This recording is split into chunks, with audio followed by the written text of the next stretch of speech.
থেকে বিদায় নিয়ে কঠোর সমালোচনার মুখে পাকিস্তান। শক্তির বিচারে পিছিয়ে থাকা যুক্তরাষ্ট্রের কাছে হেরে শুরুতেই বিপর্যয় পড়ে বাবর আজমের দল।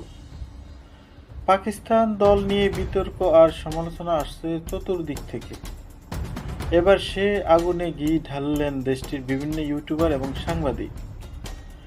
তাদের অনেকের দাবি, বিশ্বকাপে ম্যাচ ফিক্সিং করেছে পাকিস্তানের কতিপয় খেলোয়াড়।